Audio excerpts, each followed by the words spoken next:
ছোট্ট বাচ্চা আব্দুর রহমান বলে, আল্লাহর ওলি, আমার বাবা একজন পাতিল বেচনেওয়ালা, আমার বাবা একজন কৃষক মানুষ, খেটে খাওয়া মানুষ। আমার বাবা সুন্দর করে একটা নিয়ত করেছিল, একজন আলেমের মুখে মাদ্রাসার ওয়াজের মাঠে বসে নিয়ত করেছিল,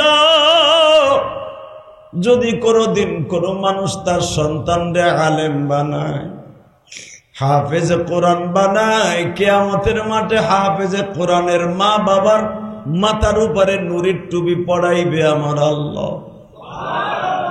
আমার বাবা ওয়াজ শুনিয়া নিয়ত করেছিল আমারে কোরআনের হাফেজ বানাবে।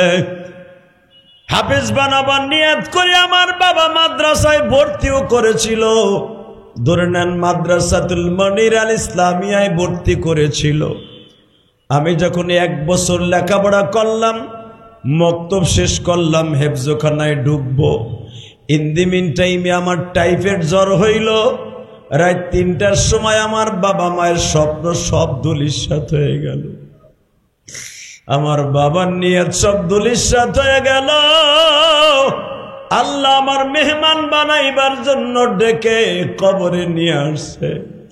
ইমাম খারকারি চোখের পানি ছেড়ে দিয়া বলে, আব্দুর রহমান রে বাবা, তোমার বাবা আব্দুল্লাহ কেমন নিয়ত করলো তোমার কোরআনের হাফেজ বানাবে। আব্দুর রহমান বলতেছে, আল্লাহর ওলি, আমার বাবা আমারে মাদ্রাসায় দিয়েই বসে থাকে নাই। আমি যখন মারা গেছি, আমার বাবা প্রতিদিন নামাজ পড়িয়া মসজিদের কোনায় বইয়া কান্দে। আল্লাহ, আশা করছিলাম একটা ছেলেরে কোরআনের হাফেজ বানাবো। হাফেজ বানাইবার আগে তুমি আমার সন্তানটারে নিয়ে আসলা। মালিক, তুমি কি পারো না আমার মনের আশা পুরা করতে? আল্লাহর ওলি, আপনার সন্তান আমার বাবার মনের আশা পুরা করার জন্য সকালবেলা একটা ফেরেশতা আমার কবরে ঢুকে সকালবেলা কোরআন শরীফের সবক দিয়া যায়। আমি সারা দিন সারা রাত কোরআন শরীফের আয়াতগুলা মুখস্থ করি। বৈকালবেলার একটা ফেরেশতা আসি আমার সবক নিয়ে যায়। আল্লাহ রাব্বুল আলামিন কিয়ামতের মাঠে আমারে হাফেজ বানায়া উঠাবে। হাফেজ বানা উঠাইয়া আমার বাবা মায়ের মনের আশা পুরা করবে। আল্লাহর ওলি, আপনি যখন আমারে চোখ দিয়া দেখে ফেলছেন, আমার বাবার নাম অমুক, আমার মায়ের নাম অমুক, আমার বাড়ি অমুক জায়গায়, আমার বাবা প্রতিদিন মসজিদে বয়া বয়া কান্দে গো, আমার বাবার কানে কানে একটু বইলা দিয়ে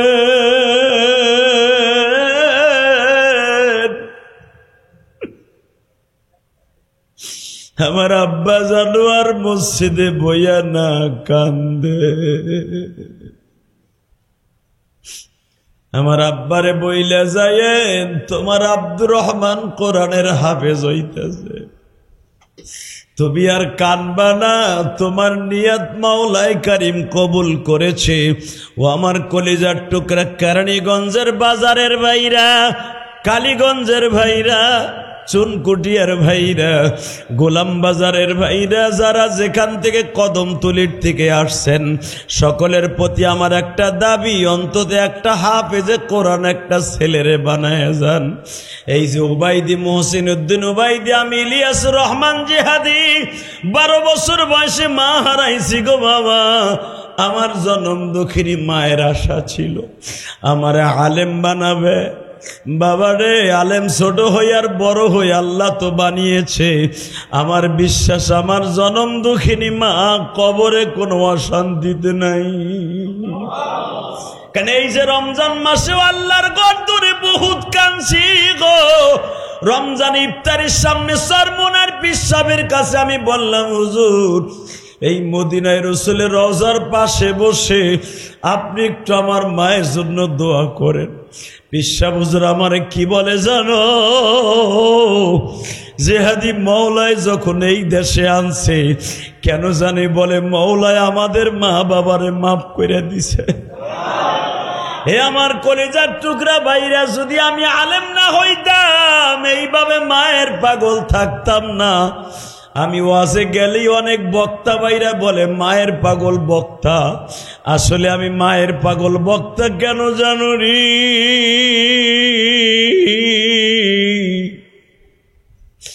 এই দুনিয়ায় মায়ের দোয়া ছাড়া কেউ বড় হতে পারে নাই গো।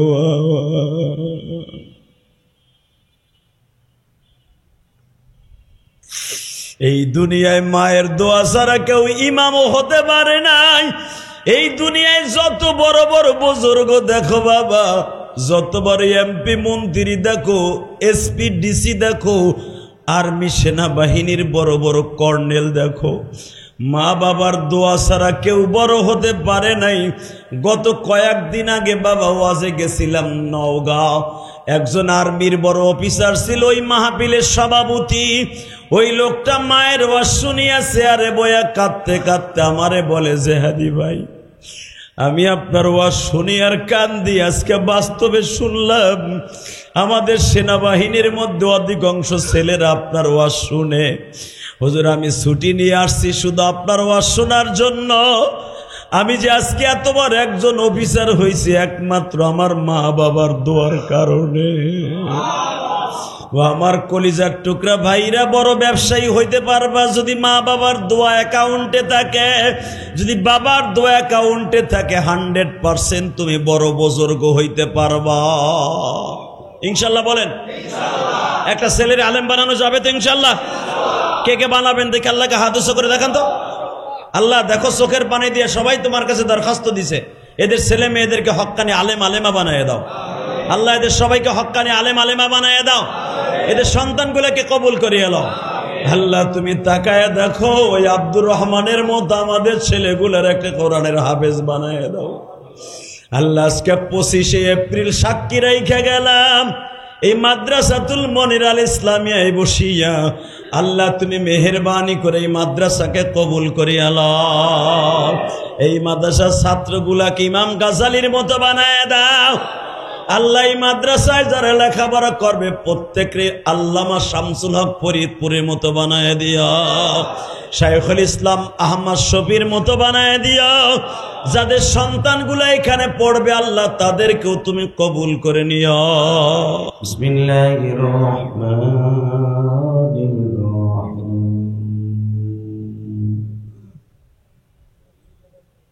اقرأ باسم ربك الذي خلق. وقال الله تبارك وتعالى قالوا سبحانك لا علم لنا إلا ما علمتنا إن الله وملائكته يصلون على النبي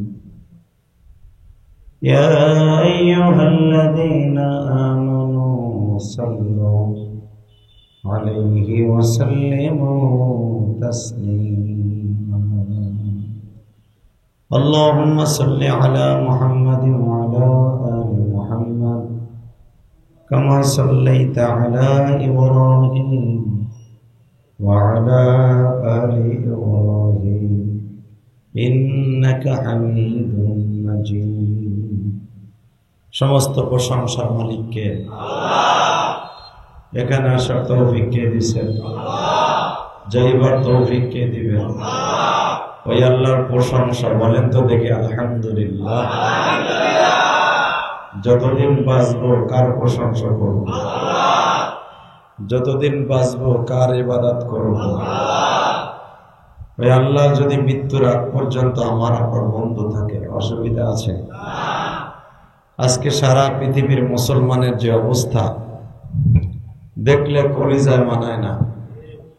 কসাই মোদি যা শুরু করছে, কসাই মোদি কাশ্মীরের মুসলমানকে নির্বিচারে নির্দ্বিধায় পাখির মতো গুলি করে মারতাছে।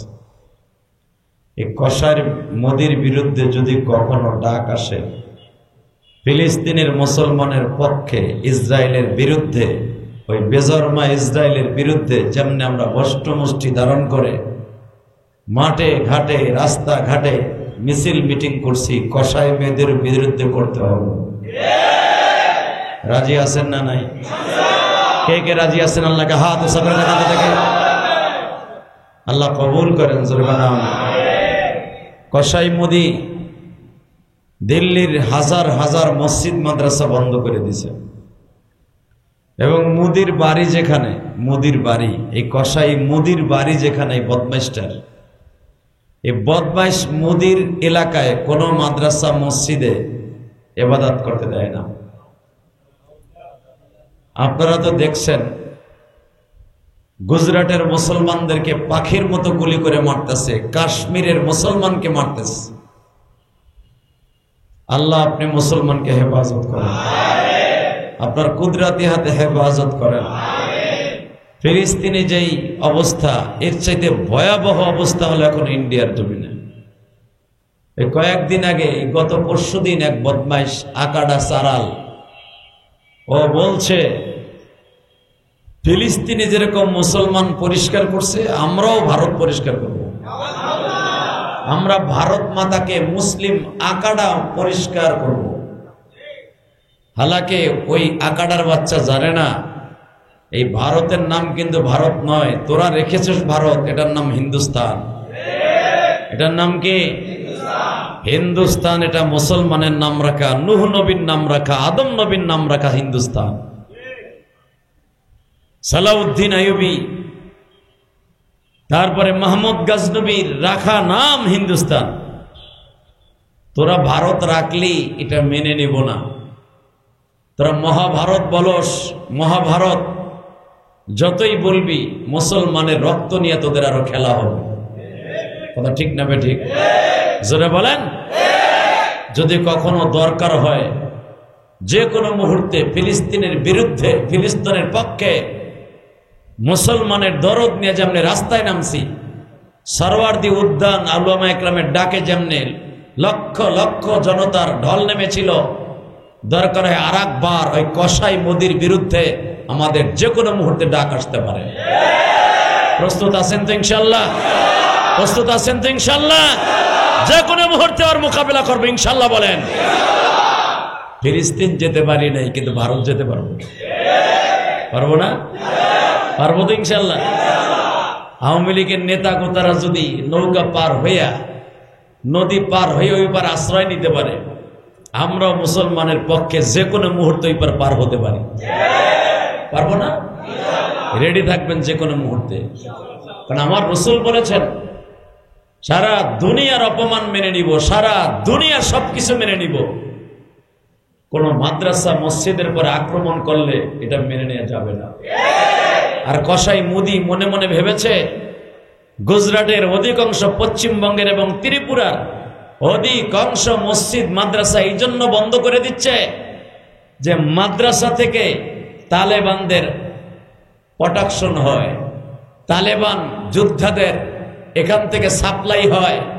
এই জন্য এই আকাডাডায় মাদ্রাসা বন্ধ করে দিছে। মাদ্রাসা বন্ধ করতে পারবি, কোরআনের হাফেজ বন্ধ করতে পারবি না। লক্ষ লক্ষ কোটি কোটি হাফেজে কোরআন এখনো পর্যন্ত ভারতবর্ষের মধ্যে লুকিয়ে আছে।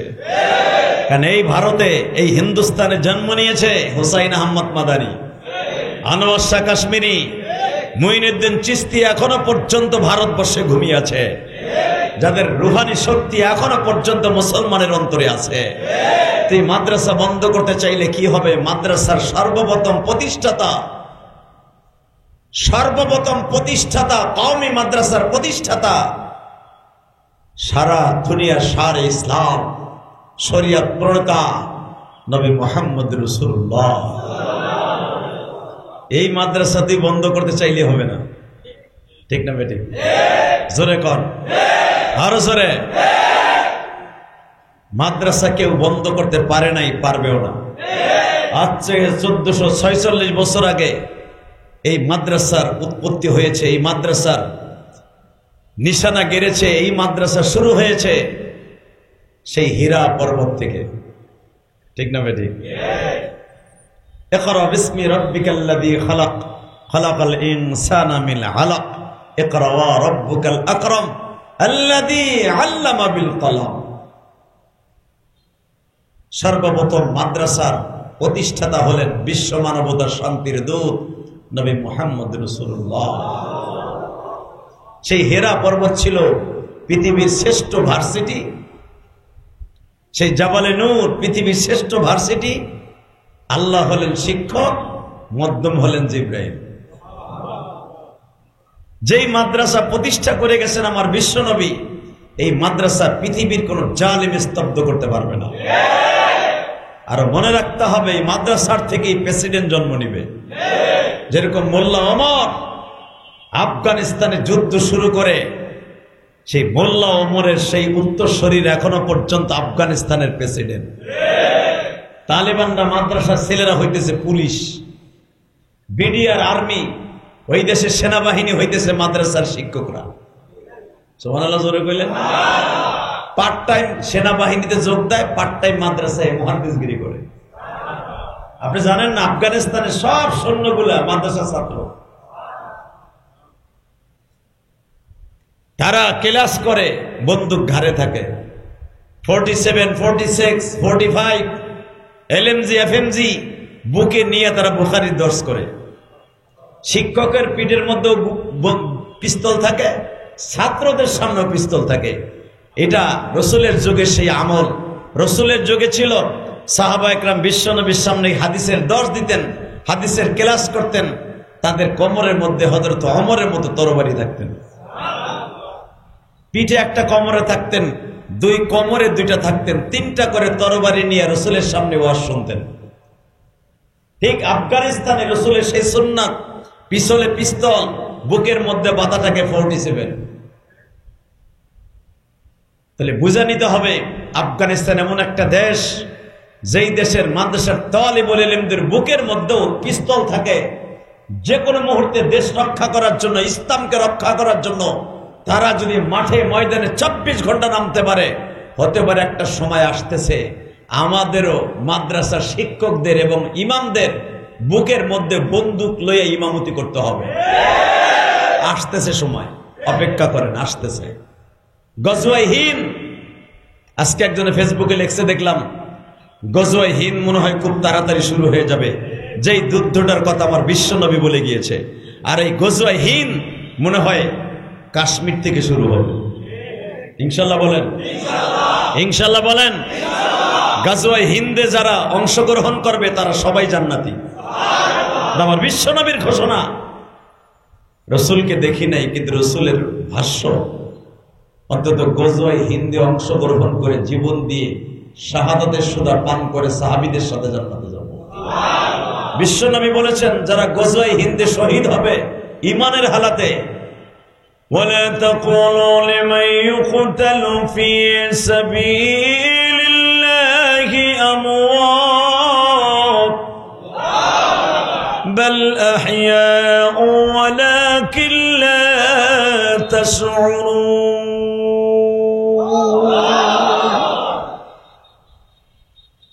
রাসূলের সাথে যারা যুদ্ধ করে অংশগ্রহণ করে ইসলামকে প্রতিষ্ঠার জন্য, যারা শহীদ হয়েছে, নবী তাদেরকে মৃত বলবেন না।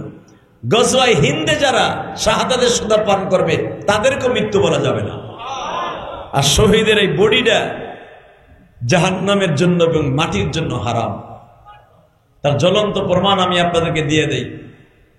আজ থেকে 1335 বছর আগে, কত জোরে কর, 1335 বছর আগে, তখন হযরত ওমরের যুগ। জোরে কর মারহাবা। 1335 বছর আগে ওমর ইবনে আব্দুল আজিজ, যিনি ছিলেন হযরত ওমরের পরের স্টপের সবচেয়ে বড় মর্দে মুজাহিদ। কেউ বলেন ওমর ইবনে খাত্তাবের জামানা, কেউ বলেন ওমর ইবনে আব্দুল আজিজের জামানা। আল্লাহ খলিফাতুল মুসলিমিন যদি ওমরের জামানা হয়,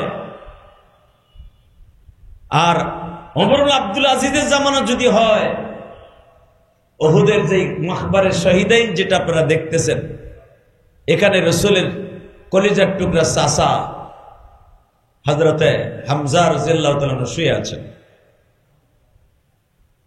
ওমর আব্দুল আজিজের জামানায় ডাক এসে গেল যে শহীদের লাশ বিক্ষিপ্ত অবস্থায় বিভিন্ন জায়গায় দাফন করা আছে, মাদফুন করা আছে। এই লাশগুলাকে এক জায়গায় জমাত করা হোক। সমস্ত তাবিরা, যদি তাবির যুগে হয় তাবিরা, সাহাবীদের যুগে হলে সাহাবীরা, আর 100 বছর পর্যন্ত সাহাবী দুনিয়ায় ছিলেন। সুবহানাল্লাহ।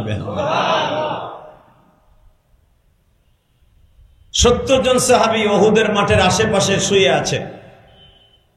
সেই রুমা পাহাড়ের আশেপাশে তাদের কবর দেয়া হয়েছিল রাসূলের যুগে। এখন যেখানে 70 জনের কবর এক জায়গায়, রাসূলের যুগে এক জায়গায় ছিল না। এটা পরবর্তীতে স্থানান্তর করা হয়। তো ওমর ইবনে আব্দুল আজিজের জামানায় প্রায় 100 বছর পরে,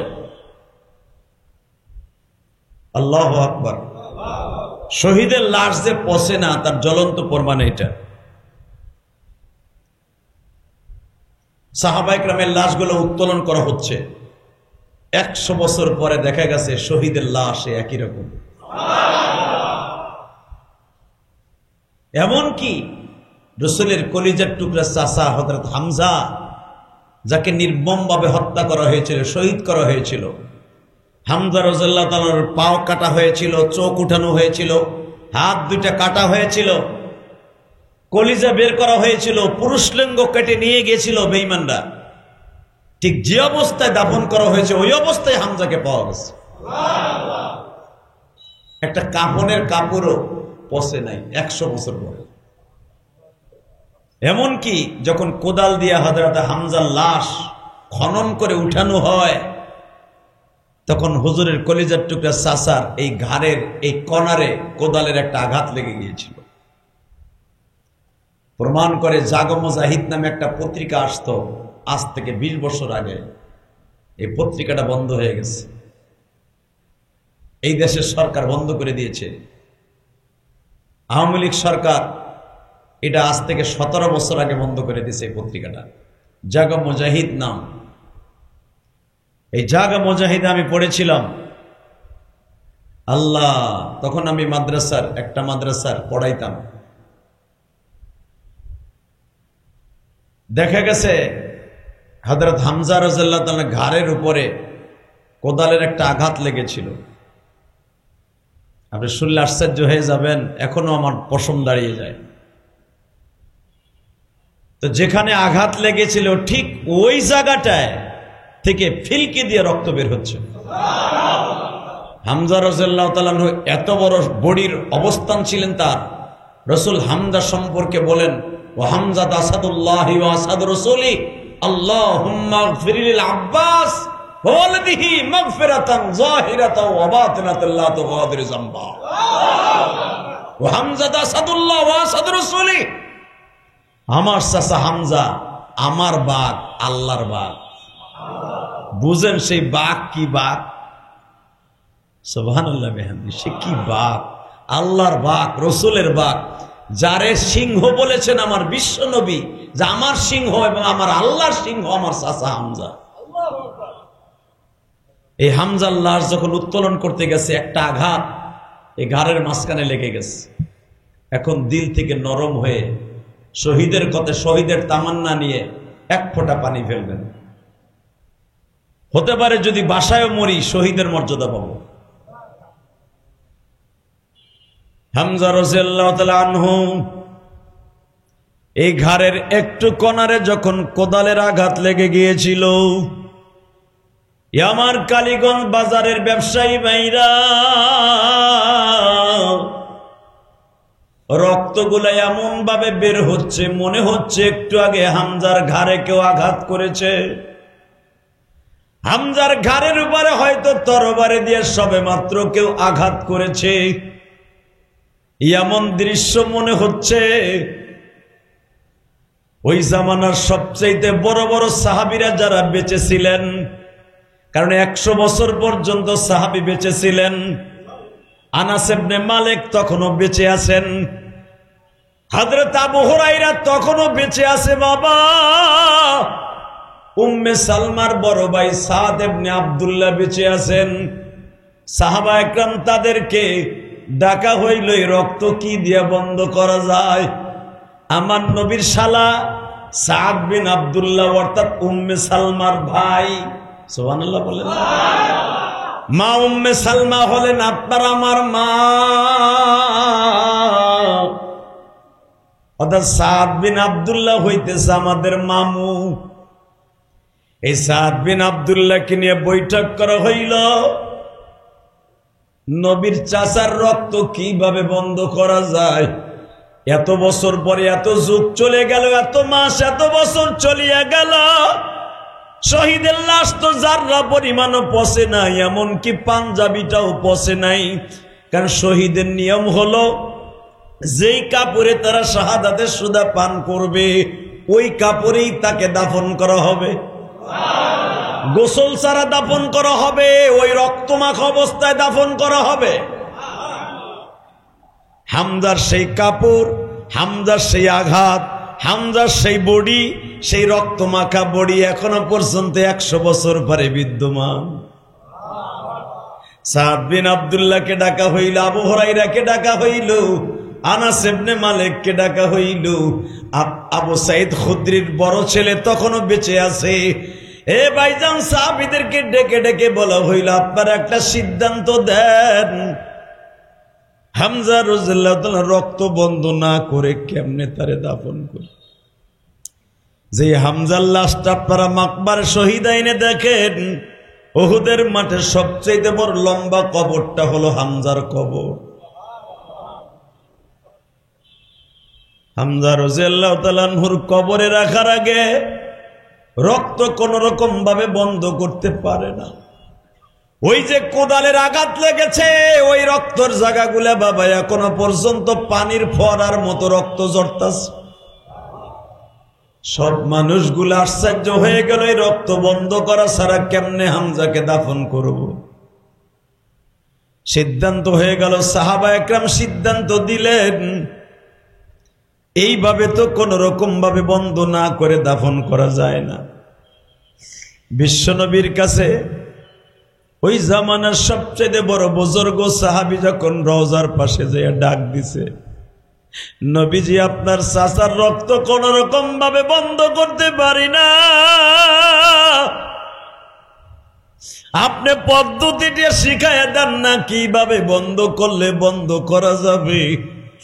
আমার নবী স্বপ্নের ভিতরে ডেকে ডেকে বলতেছে, আব্দুল আজিজ রে, ও মুরব্বিল আব্দুল আজিজ, আমি বিশ্বনবী কেমনে তোমারে বুঝ দিলে বুঝ দিবা? তোমরা কি শুনো নাই, ওয়ালা তাকুলু লিমান ইউকতালু ফি সাবিলিল্লাহি আমওয়াত বাল আহইয়াউ ওয়ালাকিন লা তাশউরুন। শহীদরা মরে না, শহীদদের মাটিতে কখনো খায় না, শহীদের বডিটা জাহান্নামে কখনো যায় না। আমি নবী বলে দিলাম, আমার চাচার রক্ত কিয়ামত পর্যন্ত যদি জমিনে রাখো, সমস্ত মদিনা শহররা রক্তে বন্যা হয়ে যাবে, শহীদের রক্তের ধারা বন্ধ হবে না। ইয়া রাসূলুল্লাহ, কিভাবে তাহলে হামজাকে দাফন করে দিব? রক্ত পর অবস্থায় তুমি তারে দাফন করিয়ে দাও, বাকি কাজ আমার মালিক করবে। তাহলে বোঝা গেল ভাইজান, শহীদের লাশ কোনোদিন পচে না, ঠিক না বেটি? হ্যাঁ, এই হামজা রাদিয়াল্লাহু তাআলার জিসম মোবারকের দ্বারা বোঝা যায় শহীদের লাশ পচে না, আর শহীদ জীবিত মানুষের মতো জীবিত। আল্লাহ আমাদের কবুল করে, জোরে বলেন আমিন। আরো জোরে বলেন আমিন। আজকে মাদ্রাসাতুল মুনির আল ইসলামিয়া আমরা এখানে আসছি, একটু পরে দোয়া হয়ে যাবে। আসলে মাদ্রাসাটা নতুন, এই মাদ্রাসার সবক উদ্বোধনী অনুষ্ঠানে বসে আমরা একটু খাস করে দোয়া করে দিয়ে যাই।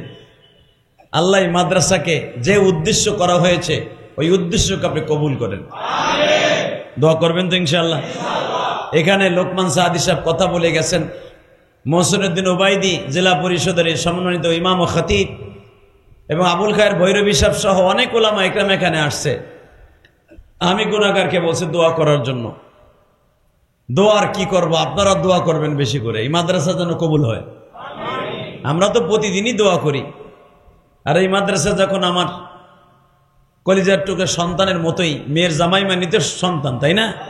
ও করেছে, বড় আশা নিয়েই করছে। আল্লাহ যেন ওর মনের আকসাদ পুরা করেন। এই যে বড় বড় উলামা একরাম ডাক দিলেই আসে, ওবায়দি সাহেব হাজার হাজার টাকা দিয়ে, অর্ধ লক্ষ টাকা, 50,000 টাকা দিয়ে ওদেরকে পায় না। লোকমান সাদি সাহেব এক একটা মাহফিলে গেলে 50-60 টাকা হাদিয়া দিয়া এমনিই দেয়। তারপরে এই যে সাইফি সাহেব বাজার মসজিদের খতিব, হাজার হাজার টাকা দিয়ে মানুষে পায় না, আর মাগনা নিয়ে আসছি, ডাক দেওয়ার সাথেই সবগুলো চলে আসছে। এটা মনে করতে হবে এটা মাদ্রাসার জন্য একটা প্লাস পয়েন্ট, তাই না? এই যে বড় বড় আলেম ওলামার কদম যখন লাগছে, আমার মন কেন যেন বলে, কেন আজকে যে সমস্ত উলামা একরাম এখানে বয়ান করে গেলেন, আমি সারা সবাই সুপারস্টার বক্তা, আমি এদের কাছে কিছুই না। যেরকম ওবায়দি সাহেব বসা, লোকমান সাদি সাহেব বসা, তারপরে লোকমান সাদি সাহেব বয়ান করে গেল, সাইফি সাহেব বাজার মসজিদের খতিব, অনেক বড় আলেম এবং অনেক বড় বক্তা, সেও বয়ান করে গেছে মাগ না, একবার ইন্নামাল ফিরি, একটু বিস্কুটও খাওয়ায় নাই। তাহলে বুঝলেন, ইন্নামাল ফিরি ডাক দিলে এত বড় সুপারস্টার নক্ষত্রগুলো আসেন, এদের কদমের বরকতে হয়তো ইনশাল্লাহ এই মাদ্রাসা বড় হবে। এবং আপনি জানলে শুনলে খুশি হবেন, এই মাদ্রাসায় এমন হাফেজে কোরআনদেরকে রাখা হয়েছে এবং সামনে রাখা হবে। বাংলাদেশের ইন্টারন্যাশনাল ভাবে কম্পিটিশনে যারা যোগদান করেন, এই যে কাতার, কুয়েত, সৌদি আরব, যেখানে যারা যায় বাংলাদেশের মুখকে উজ্জ্বল করে, এই সাকিব আল হাসানের মতো। এরপরে এই যে গত বছর একটা ছেলে সারা পৃথিবীকে টিক্কা লাগাইয়া 1 নাম্বার প্রাইজ নিয়ে আসছে, তাকরিম, সালেহ আহমদ তাকরিম। এইরকম হাফেজে কোরআন এখানে রেখে আন্তর্জাতিক মানের প্রতিযোগিতার একটা সুন্দর সিস্টেম হবে ইনশাআল্লাহ। কি হবে তো ইনশাআল্লাহ? দোয়া করেন তো ইনশাআল্লাহ। আপনাকে সহযোগিতা এবং দোয়া থাকলে হবে। আপনি শুনলে আরো খুশি হবেন। এখানে মাদ্রাসা অনেকে দেয় ব্যবসার জন্য। ও যখন প্রথম আমার সাথে পরামর্শ করে, বাবা মাদ্রাসা তো আমি দিতে চাই, আমি বললাম ব্যবসার উদ্দেশ্যে দিলে হবে না, কারণ আমি মাদ্রাসা করছি, আমার কোনো ব্যবসা নাই। আমার নিজের জায়গা, নিজের বাড়ি, নিজের মসজিদ, নিজের সব, 1 টাকা তো ভাড়া দিতে হয় না। আমার নিজের কেনা জায়গা, আমার নিজের বাড়ি, আমার নিজের করা মসজিদ, নিজের টাকায় করা মসজিদ, মাদ্রাসা, মসজিদ। আমি যখন করি, আমি বলে দিছি আমার 1 টাকা প্রফিট দরকার নেই, 1 টাকা কোনো ব্যবসা চলবে না, যা ইনকাম হবে সব মাদ্রাসার পিছনে খরচ হবে। যদি এই নিয়ত করে তুমি থাকো তাহলে করো। ওই নিয়ত করে মাঠে নামছে, ইনশাল্লাহ মাদ্রাসা বরকত হবে। আপনার একটা ছেলেরে মাদ্রাসা পড়াইতে মন চায় না? কি চাইতো? মাদ্রাসা পড়াইলে জঙ্গি হয়। এই যে শিক্ষামন্ত্রী নুরুল ইসলাম নাহিদ এই বদমাইশটা কইছিল না, যে কওমি মাদ্রাসায় যারা পড়ে এগুলা সব জঙ্গিবাদ। তুই কেমনে কসরে? তুই তো জীবনে মাদ্রাসায় পড়স নাই।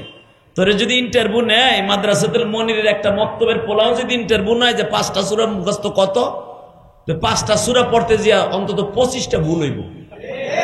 কথা কর না কেন? তুই মাদ্রাসার দরদ কি বুঝবি রে?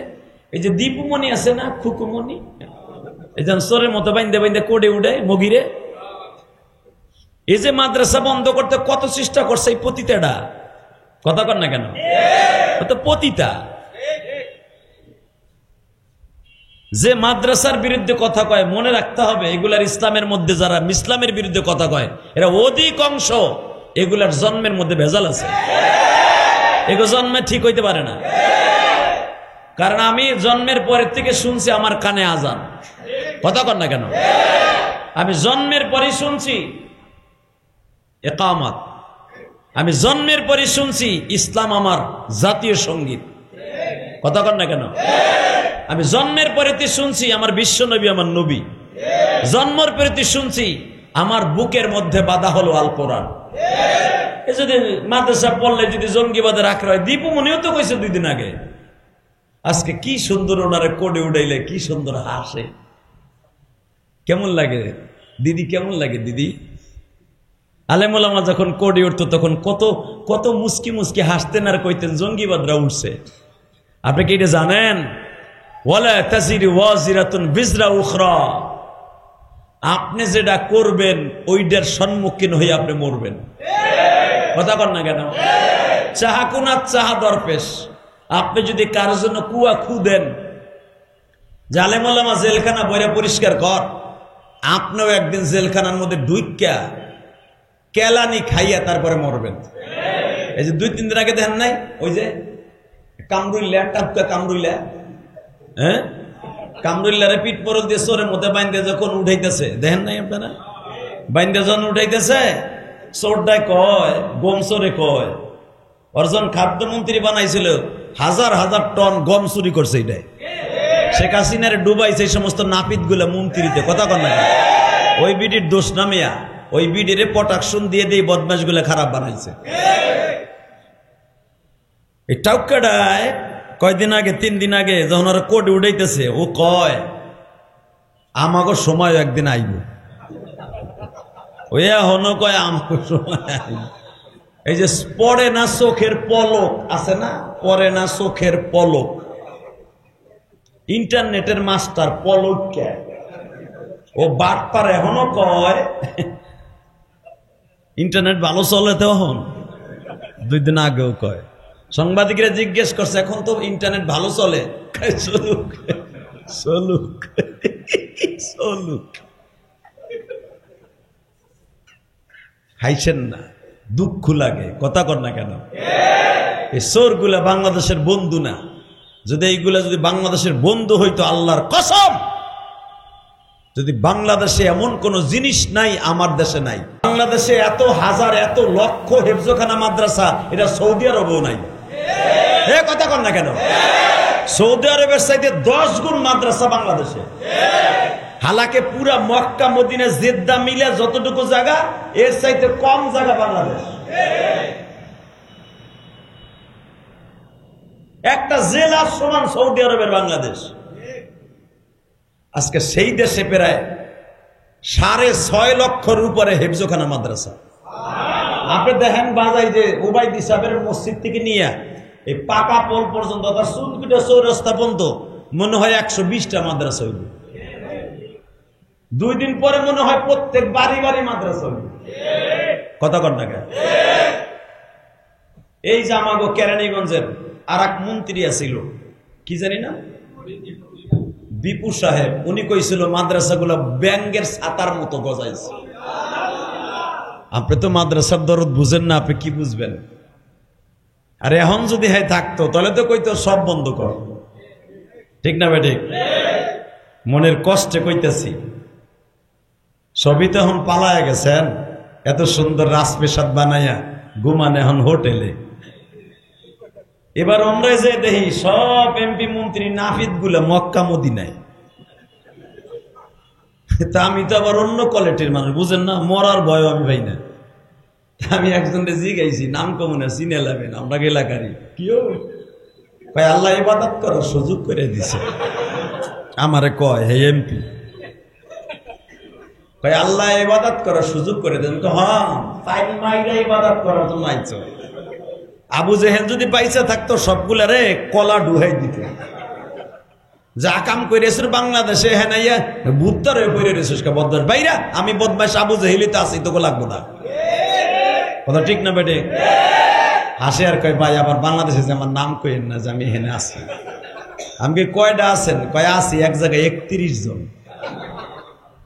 এই যে রমজানে, মিথ্যা কথা কই না মিয়া, হ্যাঁ ইবাদত করার সুযোগ বলে মৌলাই করে দিছে। ওই যে বিলাইতে গাছে কখন ওঠে জানেন নি, কুত্তায় যখন দাবুর দেয়, এই ছাত্ররা দাবুর দিছে, হ্যাঁ বিলাই হয়ে গাছে উঠে দেয়। মনে রাখতে হবে, ঠেলা খাইয়ে ইবাদত করলে ওইটার নাম ইবাদত না। এই যে মনের থেকে গরমের মধ্যে বয়ে রয়েছেন, খাওন নাই, দাওন নাই, 1 প্যাকেট বিস্কুটও নাই, 10 টাকা রিক্সা ভাড়াও দিব না, মনে রাখতে হবে এটা হলো আসল প্রেমিক আপনি। ঠিক না বেঠিক? এই যে আমি ইলিয়াসুর রহমান জেহাদি, যে কোনো জায়গায় যাই, ওবায়দুর, এই যে মহসিনুদ্দিন ওবায়দি, যে কোনো জায়গায় গেলে হাজার হাজার মানুষ এই গরমের মধ্যে সমাবেত হয়ে যায় আমার চেহারা দেখতে না। হয়তো বা তার কাছে গেলে মনটা ভাল লাগবো, দিনের কথাগুলো শোনা যাবে, কথা ঠিক না বেঠিক? আমার থামে না, নামাজের মধ্যেও বাজে। আমার জীবনে সবচেয়ে ঘটনাটা ঘটে গেছে, কইয়া যায় পান নাই তো, কালীগঞ্জ বেড়াইতে 15 বছর আহি না। যখন ওই যে আসিল ওরা, যেগুলো আসিল, ওই যে ইকবাল চেয়ারম্যানের ভাই বেড়াদের আসিল না কিছু, ওরা ডাইরেক্ট বলে দিছিল যে হাদি যেন কালীগঞ্জে ঢুকতে না পারে। আমিও ফাঁকে কয়টা মাইরে গেছি। আজকে যখন আইসি, আজকে মাইরেই যাই, কথা কর না কেন? এই যে মনির কইছিল রাস্তায় মারি, রাস্তায় মারলে তো কেল্লা ফতর করে লাইতাম আজকে। এই কালীগঞ্জের সভাপতি আওয়ামী লীগের 15 বছর আমার ঢুকতে দেয় না কালীগঞ্জ, ওয়াজ করতে পারবো না। তা কি হয়েছে চাতা? এ নাইলে আর আমার লস, ওখানে গেলে 1,20,000 পাবো, এ নাইলে তো হুদে 13,000ও দিব না। আমি আর খুশি, আলহামদুলিল্লাহ কর না কেন? আর কামামো কয় বছর? আর 3-4 বছর কামাইতে পারি, এরপর তো বুড়াই হয়ে যাবো। যদিও বোঝা যায় এখনো 25 বছর, কিন্তু বয়স কিন্তু কম হয় নাই, 26 বছর ওয়াজি করি। তাহলে বুঝা নাই পাকা মাল, পাকা খেলোয়াড় হয়ে গেছে এখন। হাইছেন না খালি? এই মুসলমানের পোলা, মনের দুঃখ কেউই যখনই আমার ওয়াজের দাওয়াত দিতে যাইতো, খেজুরবাগ আমার দাওয়াত দিব, কালীগঞ্জের সভাপতি আওয়ামী লীগের চান্দু, আজকে কই চান্দু? তোমরা তো ঠিকও পালায় রইছো, ঠিকই আমরা বাদশার মতো এখনো পর্যন্ত আছি, কথা বল না কেন? ওই যে এখন যে ডাক্তার ইউনূস, এরও মারি গেলানি, শেখ হাসিনারও মারছি, খালদা যে ক্ষমতায় হারে ছাইরা দিব তাও না। কারণ উলামা একরামের এই বুকটা আল্লাহ কলিজাটারে বানাইছে 3.5 হাত করে। এরা জেলে নিবেন বালা, জেল ইমাম আবু হানিফাও খাচ্ছে, কথা কর না কেন? তাফসিরের জগতের নক্ষত্র বাংলাদেশের একজন ছিল আল্লামা দেলোয়ার হোসেন সাইদি, বেডারে ঢুকাইছে, লাশ করে বাইর করছেন। এক সাইদে মরে গেছে, লক্ষ সাইদি ঘরে ঘরে জন্ম নিছে। আপনি ভাবেননি সাইদের হত্যার বিচার হইব না? 100-এ 100 হবে বাংলার জমিনে, কথা কি বলেন আপনি? হবে না কেন? কোন জন্য হবে না? 100 বার হবে।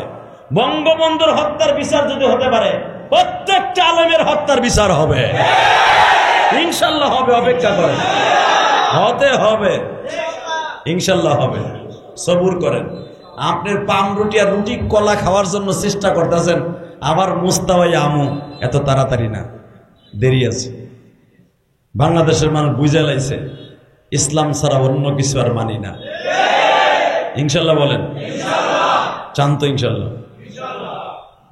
একটা ছেলেরে মাদ্রাসায় পড়েন, কাজে লাগবে। মাদ্রাসা পড়াইলে একটা উপকার হবে, এরা কোনোদিন বাতিলের সামনে মাথা নত করবে না। এদের বুকটা থাকবে কোরআন হাদিস দিয়ে ভরা, কোনো বাতিলের সামনে কোনোদিন মাথা নত করবে না। পাহাড়ের মতো ধাক্কায় সরাই ফেলবে, ইনশাল্লাহ বলেন। তাকানের দিকে আল্লাহর এক বান্দা কবরস্থানে পাশ দিয়ে হাইটে যায়, ইন্দিমিনটামে দেখে কবরের মধ্যে বইয়া 7 বছর একটা কোরআনের হাফেজ আমার মাবুদের কোরআন তেলাওয়াত করতেছে। সুবহানাল্লাহ, বোর কাছে যে কইয়া দিয়েছে, আর কথাই কমু 5 মিনিট মেয়া। আল্লাহ আল্লাহ আল্লাহ আল্লাহ, কবরের পাশে বইয়া, কবরের ভিতরে বইয়া একটা 7 বছরের পোলা কোরআন শরীফ পড়তেছে। ইমাম খারকানি রহমাতুল্লাহ আলাইহি, সে এত বড় একজন বুজুর্গ, মনে হয় আপনার চাইতে একটু ছোট বুজুর্গ, সরমনা পীর সাহেবের চাইতে ছোট, আমার চাইতে তো অবশ্যই ছোট। যেই ব্যক্তি চোখ দিয়ে দেখে যে কবরের ভিতরে বইয়া আল্লামা দেখতেছে যে কবরের ভিতরে বইয়া কোরআন শরীফ পড়তেছে, বুঝেন সে বুজুর্গটা কয় কোয়ালিটির বুজুর্গ। আমার মতো হোসা বুজুর্গ না, হোসা। আল্লাহ আল্লাহর ওলি সে এলকার মাধ্যমে কবরের ভিতরে ছেলেটার লাগে কথা কয়, বাবা তোর নাম কি? আমার নাম আব্দুর রহমান। তোর বাবা কোথায়? আমার বাপের নাম আব্দুল্লাহ, আমার মার নাম আমেনা, আমাকে গ্রাম হলো কালীগঞ্জ শান্তপাড়া। ধরে লন, বুঝানোর লেগে কইছে। আবার ভাইবেন না কালীগঞ্জ শান্তপাড়া মিশরে আসছিল। আপনারা তো লেহার জম কম, মুছতে পারেন, মুছতে পারেন খালি। কই একটা ধরে আর একটা বুঝানোর লেগে কইছি, কয় কালীগঞ্জ শান্তপাড়া খেজুরবাগ কবরস্থানের ভিতরে দেখতেছে, ধরেন লোকমান সাদির মতো একজন বুজুর্গ হাইটে যাইতেছে বাসায়, ওবাইদের মতো একজন বুজুর্গ ইমাম খারকানি, যেই বেটা কবরের মধ্যে কোরআন শরীফ পড়ে যে চোখ দিয়ে দেখে, বুঝেন ওই চোখটা কেমন চোখ? ওটা শেখ হাসিনার মতো চোখ, খালেদার মতো তো অবশ্যই, লাইটিং করে না চাচা ইরশাদ কবরে যে এমনি দেখতেছে, এমনি দেখতেছে।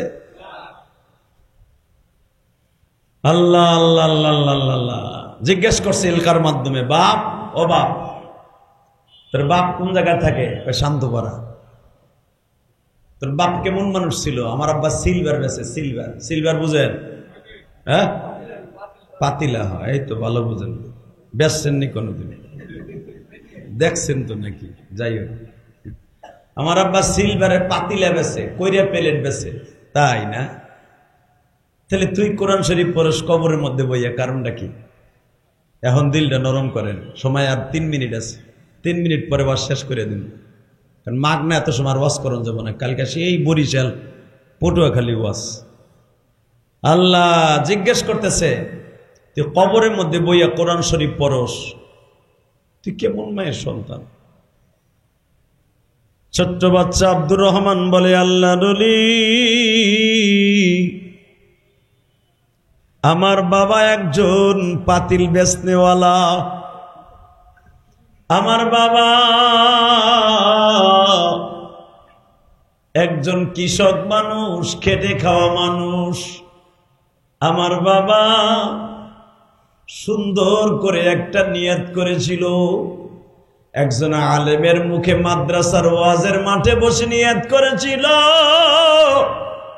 যদি কোনোদিন কোনো মানুষ তার সন্তানরে আলেম বানায়, হাফেজে কোরআন বানায়, কিয়ামতের মাঠে হাফেজে কোরআনের মা বাবার মাথার উপরে নুরের টুপি পড়াইবে আমার আল্লাহ। আমার বাবা ওয়াজ শুনিয়া নিয়ত করেছিল আমারে কোরআনের হাফেজ বানাবে। হাফেজ বানাবার নিয়ত করে আমার বাবা মাদ্রাসায় ভর্তিও করেছিল, ধরে নেন মাদ্রাসাতুল মনির আল ইসলামিয়ায় ভর্তি করেছিল। আমি যখন 1 বছর লেখাপড়া করলাম, মক্তব শেষ করলাম, হেফজখানায় ঢুকবো, ইন দি মিন টাইমে আমার টাইফয়েড জ্বর হইল। রাত 3টার সময় আমার বাবা মায়ের স্বপ্ন সব ধূলিসাৎ হয়ে গেল, আমার বাবার নিয়ত সব ধূলিসাৎ হয়ে গেল। আল্লাহ আমার মেহমান বানাইবার জন্য ডেকে কবরে নিয়ে আসছে। ইমাম খারকানি চোখের পানি ছেড়ে দিয়া বলে, আব্দুর রহমান রে বাবা, তোমার বাবা আব্দুল্লাহ কেমন নিয়ত করলো তোমার কোরআনের হাফেজ বানাবে?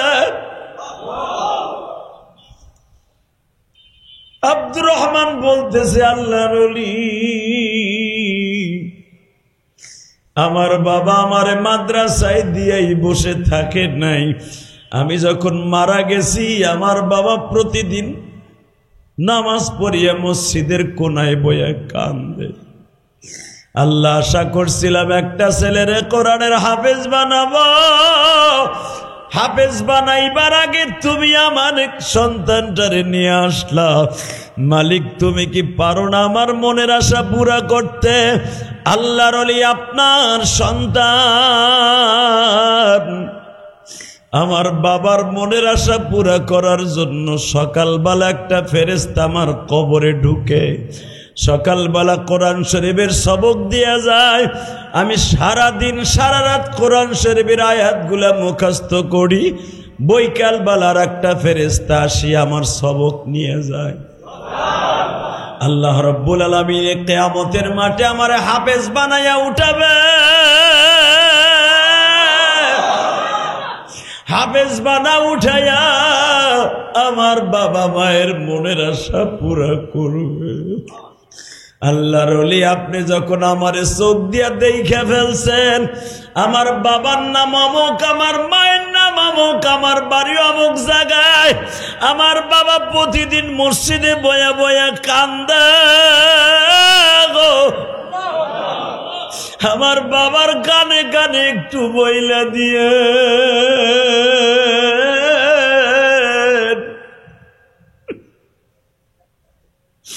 আমার আব্বা জানোয়ার মসজিদে বইয়া না কান্দে। আমার আব্বারে বইলা যায়েন তোমার আব্দুর রহমান কোরআনের হাফেজ হইতেছে, তুমি আর কানবা না, তোমার নিয়ত মাওলাই কারিম কবুল করেছে। ও আমার কলিজার টুকরা কেরানীগঞ্জের বাজারের ভাইরা, কালীগঞ্জের ভাইরা, চুনকুটিয়ার ভাইরা, গোলাম বাজারের ভাইরা, যারা যেখান থেকে কদমতলির থেকে আসছেন, সকলের প্রতি আমার একটা দাবি, অন্তত একটা হাফেজে কোরআন একটা ছেলেরে বানায় যান। এই যে উবাইদি, মোহসিন উদ্দিন উবাইদি, আমি ইলিয়াস রহমান জিহাদি, 12 বছর বয়সে মা হারাইছি গো বাবা। আমার জনম দুঃখিনী মায়ের আশা ছিল আমারে আলেম বানাবে। বাবা রে, আলেম ছোট হই আর বড় হই আল্লাহ তো বানিয়েছে। আমার বিশ্বাস আমার জনম দুঃখিনী মা কবরে কোনো অশান্তিতে নাই। কেন এই যে রমজান মাসেও আল্লাহর ঘর দূরে বহুত কাঁদছি গো। রমজান ইফতারের সামনে সরমনের পিসাবের কাছে আমি বললাম, হুজুর এই মদিনায় রসুলের রওজার পাশে বসে আপনি একটু আমার মায়ের জন্য দোয়া করেন। পিসাব হুজুর আমারে কি বলে জানো, জেহাদি মওলায় যখন এই দেশে আনছে, কেন জানি বলে মওলায় আমাদের মা বাবারে মাফ করে দিছে। হে আমার কলিজার টুকরা ভাইরা, যদি আমি আলেম না হইতাম, এইভাবে মায়ের পাগল থাকতাম না। আমি ওয়াজে গেলেই অনেক বক্তা ভাইরা বলে মায়ের পাগল বক্তা। আসলে আমি মায়ের পাগল বক্তা কেন জানো রে?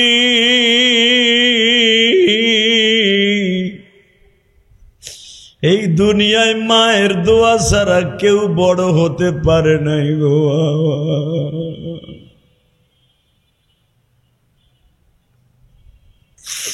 এই দুনিয়ায় মায়ের দোয়া ছাড়া কেউ ইমামও হতে পারে নাই। এই দুনিয়ায় যত বড় বড় বুজুর্গ দেখো বাবা, যত বড় এমপি মন্ত্রী দেখো, এসপি ডিসি দেখো, আর্মি সেনাবাহিনীর বড় বড় কর্নেল দেখো, মা বাবার দোয়া ছাড়া কেউ বড় হতে পারে নাই। গত কয়েকদিন আগে বাবা ওয়াজে গেছিলাম নওগাঁ। একজন আর্মির বড় অফিসার ছিল ওই মাহফিলের সভাপতি। ওই লোকটা মায়ের ওয়াজ শুনিয়া চেয়ারে বয়া কাঁদতে কাঁদতে আমারে বলে, জেহাদি ভাই আমি আপনার ওয়াজ শুনি আর কান্দি। আজকে বাস্তবে শুনলাম আমাদের সেনাবাহিনীর মধ্যে অধিকাংশ ছেলেরা আপনার ওয়াজ শুনে। হুজুর আমি ছুটি নিয়ে আসছি শুধু আপনার ওয়াজ শোনার জন্য। আমি যে আজকে এত বড় একজন অফিসার হয়েছি একমাত্র আমার মা বাবার দোয়ার কারণে। ও আমার কলিজার টুকরা ভাইরা, বড় ব্যবসায়ী হইতে পারবা যদি মা বাবার দোয়া অ্যাকাউন্টে থাকে। যদি বাবার দোয়া অ্যাকাউন্টে থাকে 100% তুমি বড় বুজুর্গ হইতে পারবা ইনশাল্লাহ। বলেন একটা ছেলের আলেম বানানো যাবে তো ইনশাল্লাহ? কে কে বানাবেন দেখে আল্লাহকে হাত উঁচু করে দেখান তো। আল্লাহ দেখো চোখের পানি দিয়ে সবাই তোমার কাছে দরখাস্ত দিছে, এদের ছেলে মেয়েদেরকে হক্কানি আলেম আলেমা বানায় দাও। আল্লাহ এদের সবাইকে হক্কানি আলেম আলেমা বানায় দাও, এদের সন্তানগুলোকে কবুল করিয়ে নাও। আল্লাহ তুমি তাকায় দেখো ওই আব্দুর রহমানের মতো আমাদের ছেলেগুলোর একটা কোরআনের হাফেজ বানায় দাও। আল্লাহ আজকে 25শে এপ্রিল সাক্ষী রেখে গেলাম এই মাদ্রাসাতুল মনির আল ইসলামিয়ায় বসিয়া। আল্লাহ তুমি মেহেরবানি করে এই মাদ্রাসাকে কবুল করে আল্লাহ এই মাদ্রাসার ছাত্রগুলাকে ইমাম গাজালির মতো বানায় দাও। আল্লাহ এই মাদ্রাসায় যারা লেখাপড়া করবে প্রত্যেকরে আল্লামা শামসুল হক ফরিদপুরের মতো বানায় দিও, শাইখুল ইসলাম আহমদ শফির মতো বানায় দিও। যাদের সন্তানগুলো এখানে পড়বে আল্লাহ তাদেরকেও তুমি কবুল করে নিও। নামান হাত। তাহলে কওমি মাদ্রাসার ছাত্র দেওয়ার দরকার আছে না নাই? কওমি মাদ্রাসার ভালোবাসার দরকার আছে না নাই? কসাই মুদি জানে যে মাদ্রাসার ছেলেগুলার যদি না দমায় রাখি যে কোনো মুহূর্তে আমার দেশ তালেবানদের মতো অ্যাটাক করতে পারে। কারণ পাশেই তো পাকিস্তান, এর পাশে আফগানিস্তান, উজবেকিস্তান, তাজিকিস্তান। ও বুঝতে পারছে মাদ্রাসাগুলো বন্ধ করে দেব এই জন্য যেন ভারতবর্ষে আমি থাকতে পারি না। এই ভারতবর্ষ তোমার আকাডার না, এটা মুসলমানের দেশ, এটা মুসলমানের দেশ। হাজার হাজার বছর এই দেশকে শাসন করছে মুসলমানরা, আবার এই দেশ মুসলমানের হাতে যাবে ইনশাল্লাহ। ইনশাল্লাহ বলেন। তোমার ভারতবর্ষের নাম পাল্টাই আবার হিন্দুস্তান রাখবো ইনশাল্লাহ বলেন। আল্লাহ আমাদের সবাইকে কবুল করুক। মাদ্রাসায় একটা ছেলে দিবেন তো? হ্যাঁ, দিয়ে দেখেন লেখাপড়া কেমন হয়। আল্লাহ যেন আপনাদের সবাইকে কবুল করেন। আসেন তওবা করি। আস্তাগফিরুল্লাহ। রব্বি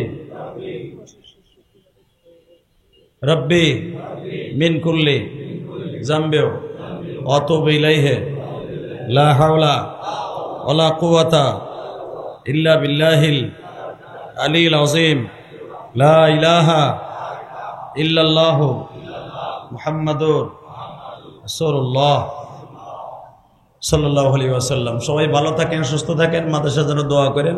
এবং আরেকটা শুভ সংবাদ দেই, এতগুলো সুপারস্টার বক্তা যেগুলো লাখ টাকা দিয়ে পাওয়া যায় না, সুবহানাল্লাহ বিহামদি। যে কালকে যেখানে আমার বয়ান বরিশাল, বেটারা বান্ডিল বান্ডিল বাসায় ফেলাইতে হয়ে গেছে গতকাল। তারপরে যাইতেছি, কি মনে গেলেন আপনি? আর এখানে এই সুপারস্টার বক্তাগুলোর ওয়াজ শুনলেন মাগনা, কোনো কালেকশনও নাই, কিচ্ছুও নাই, ঠিক না? কইছি যে 10টা টাকা দেন, দিলে নিব। যদি কোন হুজুর মাদ্রাসা শুরু 1000 টাকা দিয়ে গেলাম, আপনি আইছেন 500 টাকা দিয়ে গেলাম, চাবো না। নিজের থেকে যদি দিয়ে যান, মাদ্রাসায় দিয়ে যাবেন, রসিদ নিয়ে যাবেন, আলহামদুলিল্লাহ বলেন। আর এখানে লেখা আছে দেখছেন, এতিম অসহায়দের জন্য ফ্রি থাকা খাওয়ার ব্যবস্থা আছে, লেখা আছে না? অতএব আপনার জাকাতের টাকাগুলো এখানে দিতে পারবেন। আর এটার গ্যারান্টি আমি, আপনার জাকাত ফেতরা ঠিক মতো আদায় হবে ইনশাল্লাহ বলেন। অনেকে করে কি জানেন, জাকাত ফেতরা রমজান টু রমজান দেয়। আরে বেটা বাট পার রে, আল্লাহ রে বুঝ দাও, তাই না? বাট পার। জাকাত হিসাব করবেন বছর তো বছর, কিন্তু জাকাত দিবেন সারা বছর। খালি রমজানই দিবেন কে? জাকাতে 5 লাখ টাকা আইছে, 3 লাখ টাকা রমজানে দিবেন, আর 2 লাখ টাকা রেখে দিবেন। কারণ যে কোনো মুহূর্তে আপনার মামানি ক্যান্সার রোগে আক্রান্ত হইতে পারে, আপনার স্বাস্থ্য ভাই একটা যে কোনো মুহূর্তে প্যারালাইজ হয়ে যেতে পারে। তখন আপনি জাকাতের টাকা দিয়ে 20,000 টাকা দিয়ে দেবেন, ভাই ডাক্তার দেখান। এই জন্য জাকাতের টাকা আপনি সারা বছর দিতে পারবেন ইনশাল্লাহ বলেন, এবং অগ্রিমও দিতে পারবেন। আগামী বছর হিসাব করবেন, এই বছর 20,000 টাকা দিয়ে দেন না এক মাদ্রাসায়। আল্লাহ যেন আপনাদের সবাইকে কবুল করেন। আর একটা শুভ সংবাদ দেই, মাগনা প্রতি মাসের শেষ শুক্রবার বাংলাদেশের সুপারস্টার বক্তাদের ইসলাহি বয়ান এখানে মাগনা শুনতে পাবেন ইনশাল্লাহ বলেন। যদি কোন মাগনা ওয়াজ ভালো হইব নি, আমরা বাংলাদেশের মানুষ মাগনা আলকাতরাও জামা পাইতে লই, কথা বল না কে? দেখে যে আর্মিরা জের বইরে বইরে আলকাতরা দিতেছে, এক চাচা খাড়াই রয়েছে পাশে, ও তো আর বান্ড নিয়ে যায় নাই। কয়ে খালি মাগনা যাবো কা, জামা দর করে, পরে কেরাসিন তেল দিয়ে ধোবো, আমার দেন দে 1 কেজি। মাগনা আলকাতরাও জামাই লয়, আমরা সেই বাংলাদেশি। অতএব ইনশাআল্লাহ তাআলা প্রতি শুক্রবার, প্রতি ইংরেজি মাসের শেষ শুক্রবার ইসলামী বয়ান হবে। বড় বড় সুপারস্টার বক্তাদেরকে আইনে এখানে বয়ান করানো হবে। আছেন তো ইনশাআল্লাহ? হ্যাঁ, থাকবেন তো? আল্লাহ আপনাদের কবুল করুক। দোয়া হয়ে যাবে। দোয়ার আগে সবার কাছে আমি দোয়া চাই, আল্লাহ যেন যতদিন রাখে ঈমান ও আমলের সাথে রাখে, সারা জীবন বাতিলের বিরুদ্ধে জিহাদ করে মরতে পারি ইনশাআল্লাহ বলেন, যদি ঈমান নিয়ে বাঁচতে পারি। আর আলেম ওলামার পিছনে কখনো লাগবেন না। যারা আলেম ওলামার পিছনে রাখছে ওরাই ধ্বংস হয়ে গেছে, ঠিক না? মনে রাখবেন একটা কথা, ভুলের ঊর্ধ্বে কেউই নয়। আমরাও ভুল করতে পারি, কিন্তু কাউকে একবারে সমূলে ধ্বংস করে দিয়া নয়, তারে আদর করে ভালোবাসা দিয়া। কারণ আমি যার ভুল ধরবো, ওই ভুল যদি আমার মধ্যে থাকে, আমার চাইতে বড় খারাপ আর দুনিয়ায় কেউ নাই। তা আমি আরেকজনের ভুল ধরি কেমনে? অতএব আল্লাহ তাআলা সবাইকে ভালো রাখেন, সুস্থ রাখেন। সবাই সন্তানদেরকে কোরআনে হাফেজ আলেম বানান, এবং মাদ্রাসাটার জন্য একটু দোয়া খাতা যখন খুলবেন, ওই দোয়ার খাতায় নামের এই মাদ্রাসার লিস্টিটা একটু তুলে দিন।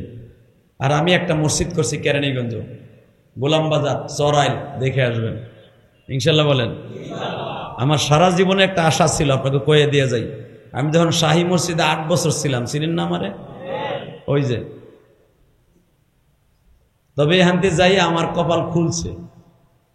যদি এখানতে না যাইতাম তাহলে আর সুপারস্টার হইতে পারতাম না। আকামের দিক দিয়ে ওই আর ভালোর দিক দিয়ে ওইছি তো কথা কথাকে।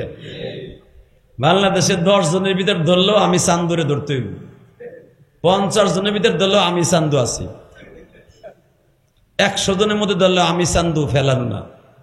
কথা কর না কেন? যে কালে ইউটিউব খুলবেন দেখবেন জাকানাকা আছে, নাহলে জেমসের গান আছে, নাহলে বিড়ি খাওয়ার স্টাইল আছে। কারণ আমার দেখতে হইব। টিকটকে দেখেন আর যেখানেই দেখেন আমি চান্দুরে না দেখি আপনার উপায় নাই। কথা কর না কেন? এখানে থাকলে তার পারতাম না। কথাটা যদি হাসির ছলনায় বলেছি, আল্লাহ যদি কাউকে উপরের দিকে টানে কেউ তারা নিচে টানে রাখতে পারে। আল্লাহ আমার উপরে নিবেন, তাই হয়ে গেছে। তা আল্লাহ শুকর, আমার জীবনে বড় আশা ছিল। কারণ কি জানেন, যখন ইমামতি করতাম ওই যে মুহসিনুদ্দিন ওবায়দি বলে, হুজুর ইমামতি করা আর বনি ইসরাইলের নবীগিরি করা একরকম। সেক্রেটারি জিজ্ঞেস করে যে আমার অমুক মুসল্লি কইলো, আপনি বলে গতকালকার আসরের নামাজ না পড়াই ওয়াজে গেছেন। হালাকে ওই হালার চেহারা দিক চাইদে হালা বিড়ি খাইয়া কেবল মসজিদে ঢুকছে। কথা কর না কেন?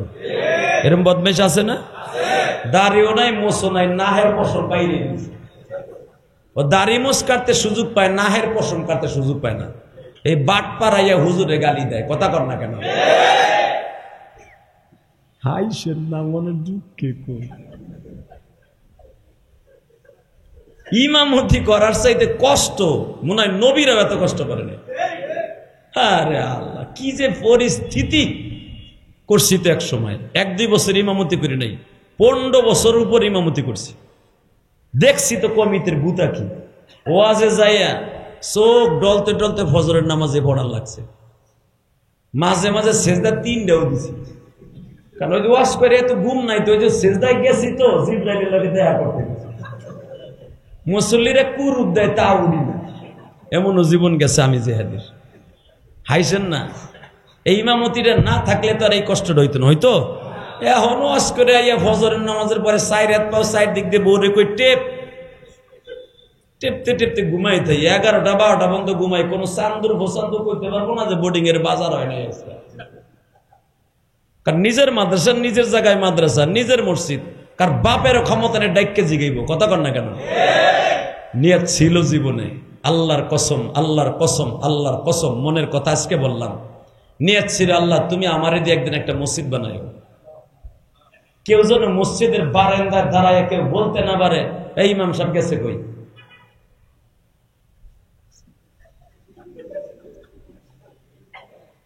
আমার মাদ্রাসা শিক্ষক আছে জিগান, কোন কমিটির গোষ্ঠী কিলাই নামাজ পড়বি আমার মসজিদে টাকা দিতে হবে। টাকা না দিলে তুই নামাজ পড়তে পারবি না, কারণ তোর বাপের টাকা দিয়ে মসজিদ বানাই নাই। আলহামদুলিল্লাহ বলেন। 4,22,00,000 টাকা দিয়ে মসজিদ বানাইছে, আল্লাহ বানাইছে, জায়গা কিনা। কোন কুতুবের কুতুব রে কই নাই 1 বস্তা সিমেন্ট দেন। নিজের বাড়ি যেমনি করছে 6 তলা 7 তলা 10 তলা, ঠিক ওই রকম মসজিদ বানাইছি। বাড়ির থেকে সুন্দর করছি মসজিদ। নামাজ পড়বি আমার বাড়ির সামনে এক একজনের 10 তলা 12 তলা 15 তলা করে বিল্ডিং। কোন চান্দুর ফোসান্দু আইয়া কোন ইমাম রে কইব আজানটা 5 মিনিট দেরি হইল কে। আমি হুজুরকে কই দিয়েছি প্রথম ঘুষি দিয়ে নাক ফাটাবেন, তারপরে বুঝবেন। কারণ ওর বাপের টাকা দিয়ে মসজিদ করি নাই। কথা কন না কেন? এমন একটা নিয়ত আমার ছিল। আল্লাহ করাইছে, আমার বিশ্বাস করেন করাইছে। আমি ইমাম ভাইদেরকে বলবো আপনি এরকম নিয়ত করেন, আমার মতো জেহাদি হন। আল্লাহ করাইছে, নিজে জায়গা কিনা করছি, দেখে আসবেন। যাবেন তো ইনশাল্লাহ? জুমে হন আমি এখানে পড়াই। দেখলাম পরের বাগানে বহুত পানি দিছি, কোন কৃতজ্ঞতা নাই। কথা কর না কেন? শাহী মসজিদ 4 তলা করে থুয়ে গেছি। শাহী মসজিদ যদি নামাজও পড়তে যাই তাও হুজুর গো কামরা যে দিয়ে আবার খতিবগিরি করে কিনা। কথা কর না কে? হালাকে বেটা 5 লক্ষ টাকা দিয়ে জেহাদি নাই বলি। কমিটি মনে মনে ভাবে জেহাদি মনে আবার এদিক ঢুকতে পারে না। শান্ত ওই চিন্তাও করো না। শুধু একটা কথা বলে দিয়া যাই, জীবনের সব আশা আল্লাহ পুরো করছে। এখন যদি ইমান নিয়ে মরতে পারি এটাই বড় আশা। আলহামদুলিল্লাহ বলেন। দোয়া করবেন তো ইনশাল্লাহ? কি দোয়া করবেন? বেটা গোল্লাই গেছে আরো যাক। আল্লাহ যেন আপনাদের ঈমান নিয়ে বাঁচবার তৌফিক দান করে, আল্লাহ যেন আপনাদেরকে মাফ করে দেয়। আল্লাহ এই কেরানীগঞ্জের প্রত্যেকটা ঘরে ঘরে মাদ্রাসার হুকুমাত চালু করে দাও, কোরআনের আলো চালু করে দাও। আল্লাহ আমাদের সবাইকে মাফ করে দাও। আল্লাহ সবার কাছে দোয়া চাই। হাসির ছলনায় অনেক কথা বলে ফেললাম, আল্লাহ যেন আমাকে মাফ করে দেয়, আপনাদেরকে মাফ করে দেয়। যে কোনো মুহূর্তে মৃত্যু অনিবার্য, আজরাইল চলে আসতে পারে, তাই না?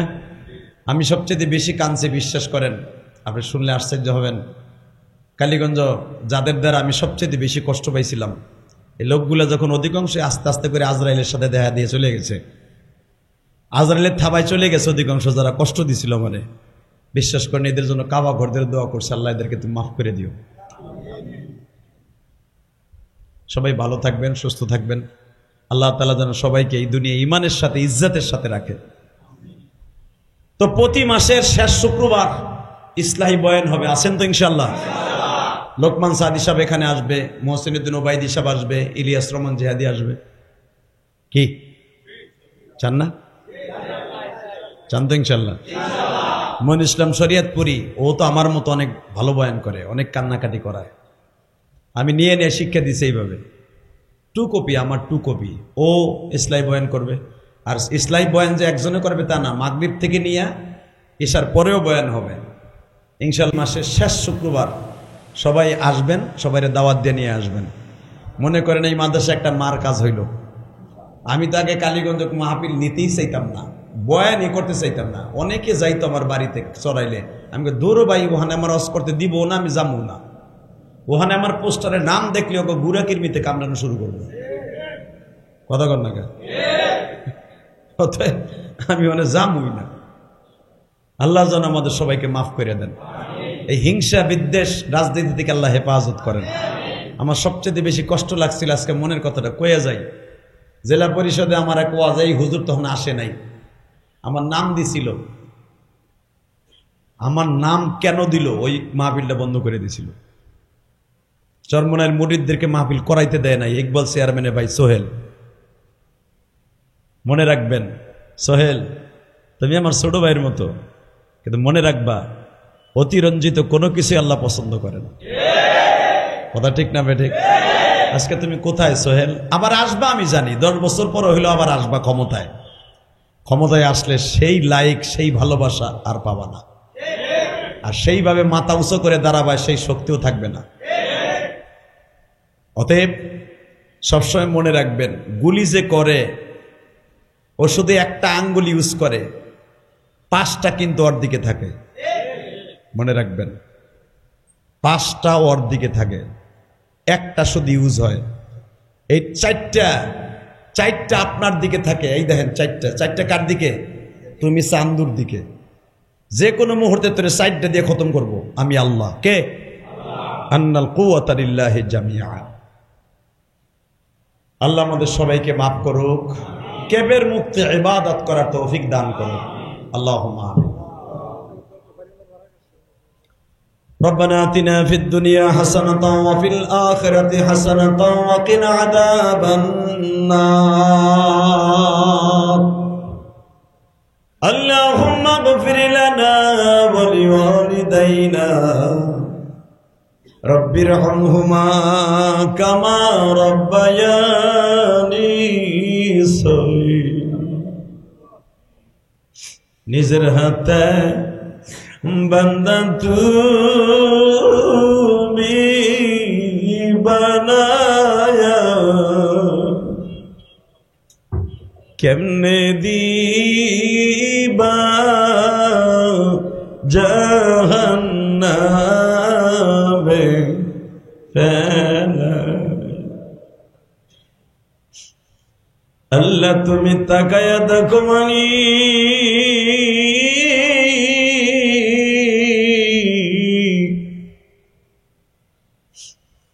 তোমার পাগলগুলি যারা এই তীব্র গরমের মধ্যে চোখের পানি ফেলাইয়া কান্দ গো আল্লাহ, এদের মধ্যে কার জানো জনম দুঃখিনী মা নাই গো। আল্লাহ সুনকুইটা রাস্তার মধ্যে কত দোকানদার আমার মোহাব্বতের মানুষ। আগে যখন হাজী সুলাইমান সাহেবের বাসায় ভাড়া থাকতাম, এই সুনকুইটা রাস্তাটা কত প্রিয় ছিল মালিক।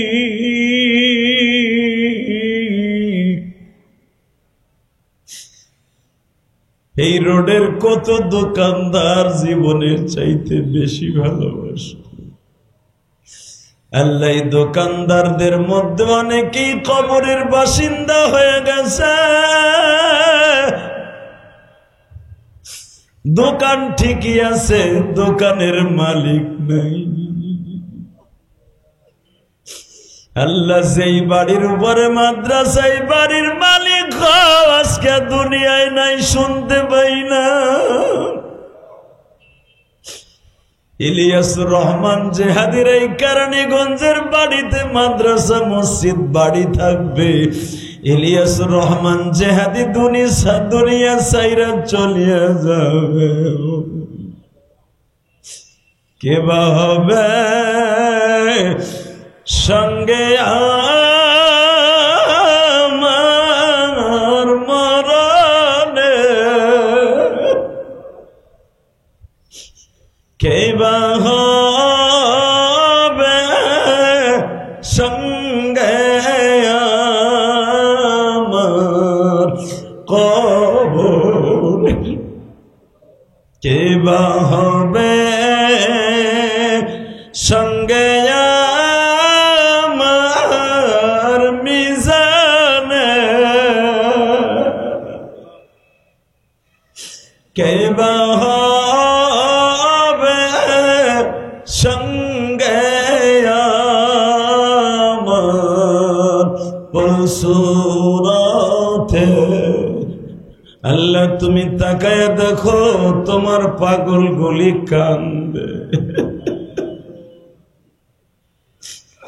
আল্লাহ অনেকে আছে দোকানে বসে হাত তুলছে, অনেকে আছে বাসায় বসে হাত তুলছে, মনে মনে ভাবতাছে পবিত্র জুমার দিন এই গভীর রাত্রে এই বাড়িতে একদিন মা ছিল, বাবা ছিল, স্বামী ছিল, আজকে নাই। একদিন খাট পালং থাকবে, দোকানের ক্যাশ বাক্স থাকবে, আমি থাকবো না। আল্লাহ যাদেরকে নিয়ে হাত তুলছি, হয়তো এদের বাবার কথা মনে পড়ে গেছে, এদের মায়ের কথা মনে পড়ে গেছে। আল্লাহ এদের বাবা মায়ের কবরটা জান্নাতের বাগান মানে। আল্লাহ মাদ্রাসাতুল মনির আল ইসলামিয়া, এই মাদ্রাসার সবক উদ্বোধনী অনুষ্ঠানে আজকে 25শে এপ্রিল সাক্ষী রেখে গেলাম, যদি কোনো আমল কবুল না হয় আজকের চোখের পানিগুলো কবুল করে নিও। আল্লাহ জেলা পরিষদের ইমাম সাহেব আছে, তার জনম দুঃখ মিয়া বাবা, তার জনম দুঃখিনী মা, যারাই কবরে মাফ করে দিও। আল্লাহ কালীগঞ্জ বড় মসজিদের সম্মানিত প্রাক্তন খতিব সাইয়েদ হাম্মদ সাদি, কত মধুর সম্পর্ক ছিল, পাশাপাশি মসজিদে ছিলাম, আজকে সে জান্নাতে ঘুমিয়ে আছে। আল্লাহ তোমার ওই অলির কবরটা জান্নাতের বাগান বানায় দিও। কালীগঞ্জ বাজার মসজিদের সম্মানিত খতিব সাহেব হিসাবে বয়ান করে গেছে। আল্লাহ আরো যারা এখানে আছে, শাহী মসজিদের ইমাম সাহেব আবুল খায়ের ভৈরবী সহ শাহী মসজিদের প্রত্যেকটা ইটা ইলিয়াস রহমান জেহাদির নাম নিতে হবে। আল্লাহ খাস করে হাজী সুলাইমান সাহেবের স্ত্রী কবরে চলে গেছে, আল্লাহ তার মা বাবাও কবরে চলে গেছে, তাদেরকে মাফ করে দিও। আল্লাহ খাস করে আব্দুল গফফার সাহেব, আল্লাহ বাদল হাজির বড় ভাই ছিল, লোকটার সাথে আমার ভালো সম্পর্ক ছিল, তার কবরটা জান্নাতের বাগান বানায় দিও। আল্লাহ শাহী মসজিদের প্রত্যেকটা কমিটিকে মাফ করে দিও। আল্লাহ শাহী মসজিদের মোতাল্লি সাহেবকে আপনি মাফ করে দিও। এই লোকটা মাদ্রাসার জন্য অনেক কিছু করেছে, আল্লাহ তার কবরটা জান্নাতের বাগান বানায় দিও। আল্লাহ কালীগঞ্জের প্রত্যেকটা মানুষকে মাফ করে দিন, কেরানীগঞ্জের সমস্ত মানুষকে মাফ করে দিন, সকলের মনের আশা পুরা করে দিন। আল্লাহ অনেকেই দোয়া চাইছে, মনের আশা পুরা করে দেন। আল্লাহ এখানে অনেক অনেক অনেক ভাইরা এই কালীগঞ্জ কবরস্থানে ঘুমিয়ে আছে, প্রত্যেকটা কবরবাসীকে মাফ করে দেন, কবরটা জান্নাতের বাগান বানায় দেন। আল্লাহ শাহী মসজিদ মাদ্রাসা মাদ্রাসাতুল মনিরকে তুমি কবুল করে নাও। আল্লাহ ওর মনের আশা পুরা করে দিও। এই মাদ্রাসায় প্রতি মাসের শেষ শুক্রবার তোমার পাগলদেরকে নিয়ে মাঝে মাঝে একটু মুজাকারা হবে, চোখের পানি ফেলানো হবে। আল্লাহ মেহরবানি করে আপনি কবুল করে নিন। এই ইসলাহি বয়ান করতে গিয়ে যে যেখান থেকে হাত বাড়ায় দেবে তাদের হাতগুলা কবুল করে নেবেন।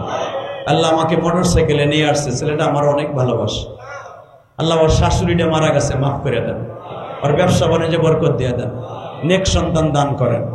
আল্লাহ খাস করে আমাদের নাতি পোতা ছেলে মেয়ে সবাইকে কবুল করে নেন। আল্লাহ আমার মাদ্রাসাকে কবুল করেন, আল্লাহ আমার মসজিদকে কবুল করেন। আল্লাহ আজকে মিরপুর থেকে অনেক ছেলেরা আসছে, আমার মসজিদের 3 তলার কাজ চলবে, অনেকেই টাকা দিছে আমার মসজিদে। আল্লাহ এদের সবাইকে আপনি কবুল করে নিয়েন। আল্লাহ আপনি সবাইকে কবুল করে নিয়েন। আমার মসজিদ 6 তলার করার আগে আমার কবরে ডাক দিয়েন না। আল্লাহ আপনার ঘরটাকে 6 তলা আমি সাজাই দিয়ে যেন কবরে যেতে পারি। আল্লাহ যে যেখান থেকে আমার মসজিদ মাসার দান করে তাদের দানগুলো কবুল করে নেন। আল্লাহ এই মাদ্রাসাকে আপনার কাছে রেখে গেলাম, সমস্ত দুশ্মনের দুশ্মনী থেকে হেফাজত করবেন। আল্লাহ ছাত্র দিয়ে মাদ্রাসাটা ভরে দেন না। আল্লাহ আল্লাহ মাদ্রাসাটা ভরে দেন, আপনার এলমে লাভবিনীর সাথে যোগাযোগ করায় দেন। আল্লাহ যারা এখানে বয়ান করছে, যারা বয়ান শুনছে সবাইকে কবুল করেন, সকলের ইমানি তাকাজা বাড়ায় দেন। আর একটা দরখাস্ত দিয়েই মোনাজাত শেষ করবো। ফিলিস্তিনের মুসলমানকে রক্ষা করেন, ফিলিস্তিনের মুসলমানকে রক্ষা করেন, গুজরাটের মুসলমানকে রক্ষা করেন। আল্লাহ কসাই মুদিকে ধ্বংস করেন, কসাই মুদিকে ধ্বংস করেন। আল্লাহ আকাড়া মুদিকে ধ্বংস করেন, কসাই মুদিকে খতম করেন। ইসলামী হুকুমত ভারতবর্ষে চালু করে দেন।